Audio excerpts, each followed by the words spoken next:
ಚೆನ್ನ ಬಿಟ್ಟು ಉಳಿದವರಿಗೂ ನೋಟಿಸ್ ನೀಡೋಕೆ ಈಗ SIT ಅಧಿಕಾರಿಗಳು ಸಿದ್ಧತೆಯನ್ನ ಮಾಡ್ಕೊಳ್ತಾ ಇದ್ದಾರೆ. ಕೇವಲ ಚೆನ್ನ ಮಾತ್ರನೇ ಅಲ್ಲ ನೋಡಿ, ಮಹೇಶ್ ಶೆಟ್ಟಿ ತಿಮ್ರೋಡಿ, ಗಿರೀಶ್ ಮಟ್ಟಣ್ಣನವರ್, ಸುಜಾತಾ ಭಟ್ ಯಾರ್ಯಾರು ಈಗ ಈ ಒಂದು ಪ್ರಕರಣದಲ್ಲಿ ಮೇನ್ ಸ್ಟ್ರೀಮ್ಗೆ ಬಂದಿದ್ದಾರೋ ಎಲ್ರಿಗೂ ಕೂಡ ನೋಟಿಸನ್ನ ನೀಡಲಿಕ್ಕೆ SIT ಸಿದ್ಧತೆಯನ್ನು ಮಾಡ್ಕೊಳ್ತಾ ಇದೆ. ಈವರೆಗೂ ಚಿನ್ನಯ್ಯನಿಗೆ ಮಾತ್ರ ನೋಟಿಸನ್ನ ನೀಡಿತ್ತು SIT. ಇನ್ನು ಮುಂದೆ ತನಿಖೆ ಭಾಗವಾಗಿ ಉಳಿದವರಿಗೂ ಕೂಡ ನೋಟಿಸನ್ನ ನೀಡೋದು.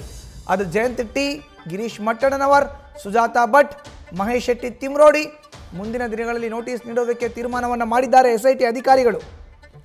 ಸುಜಾತಾ ಭಟ್ ಬಂದರು, ಅನನ್ಯ ಭಟ್ ಮಿಸ್ಸಿಂಗ್ ಕಂಪ್ಲೇಂಟ್ ಬಗ್ಗೆ ಮಾತನಾಡಿದ್ರು. ಒಂದೆರಡು ದಿನ SIT ಅಧಿಕಾರಿಗಳ ಮುಂದೆ ಉಪಸ್ಥಿತರಿದ್ದರು. ಎರಡನೇ ದಿನ ಯೂ ಟರ್ನ್, ಇಲ್ಲ ಬಿಡಿ ಅನನ್ಯ ಭಟ್ ಅನ್ನೋ ಒಂದು ಚಿತ್ರವೇ ಇಲ್ಲ, ನಾನು ಕಟ್ಟಿದ್ದಂಥ ಕಟ್ಟು ಕತೆ ಅದು, ನನ್ನ ಬಿಟ್ಬಿಡಿ ಸ್ವಾಮಿ ದಯವಿಟ್ಟು ಅಂತ ಅಧಿಕಾರಿಗಳ ಮುಂದೆ ತಿಳಿಸಿ ಅಲ್ಲಿಂದ ಕಾಲು ಕಿತ್ತುಬಿಟ್ರು ಸುಜಾತಾ ಭಟ್. ಬಟ್ ಈಗ ಎಲ್ರಿಗೂ ಕೂಡ ನೋಟಿಸ್ ಕೊಡಲಿಕ್ಕೆ ಅಧಿಕಾರಿಗಳು ಮುಂದಾಗ್ತಾ ಇದ್ದಾರೆ. ನ್ಯೂಸ್ ಫಸ್ಟ್ ನಿರ್ಭೀತಿಯಿಂದ ನಿಮ್ಮ ಪರವಾಗಿ.